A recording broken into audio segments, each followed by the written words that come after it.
Very hard.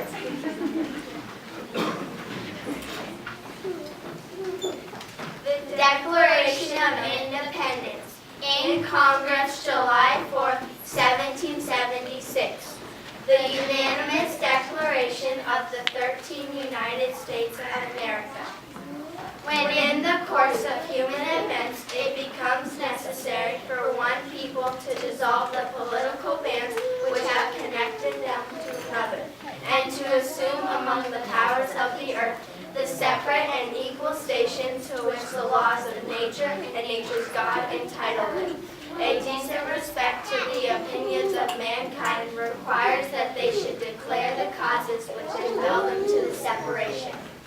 We hold these truths to be self-evident, that all men are created equal, that they are endowed by their Creator with certain unalienable rights, that among these are life, liberty, and the pursuit of happiness, that to secure these rights, governments are instituted among men, driving their just powers from the consent of the governed, that whenever any form of a government becomes destructive of these ends, it is the right of the people to alter or to abolish it and institute new government, laying its foundation on such principles and organizing its powers in such form as to them shall seem most likely to affect their safety and happiness.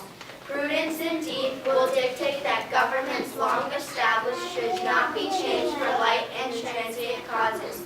And accordingly, all experience has shewn that mankind are more disposed to suffer, while evils are sufferable, than to right themselves by abolishing the forms to which they are accustomed. But when a long train of abuses and usurpations, pursuing invariably the same object, evinces a design to reduce them under absolute despotism, it is their right, it is their duty, to throw out such government and to provide new guards for their future security. Such has been the patient sufferance of these colonies, and such is now the necessity which constrains them to alter their former systems of government. The history of the present King of Great Britain is a history of repeated injuries and usurpations, all having in direct object the establishment of an absolute tyranny over these states.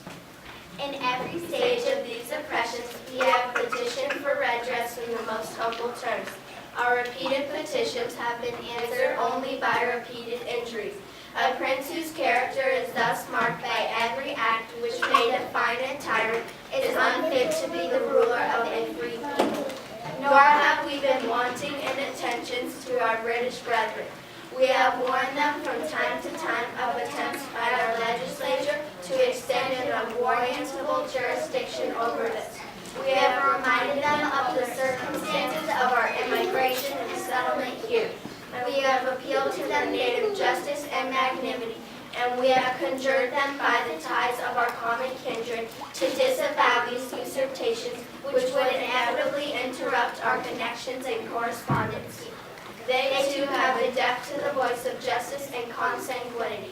We must therefore acquiesce in the necessity which denounces our separation and hold them as we hold the rest of mankind, enemies in war, in peace friends. We therefore, the representatives of the United States of America, in General Congress assembled, appealing to the Supreme Judge of the world for the rectitude of our intentions, do in the name and by authority of the good people of these colonies, solemnly publish and declare that these united colonies are, and of right ought to be, free and independent states, that they are absolved from all allegiance to the British Crown, and that all political connections between them and the state of Great Britain is and ought to be totally dissolved. And that as free and independent states, they have full power to levy war, conclude peace, contract alliances, establish commerce, and to do all other acts and things which independent states may of right do. And for the support of this declaration, with a firm reliance on the protection of divine providence, we mutually pledge to each other our love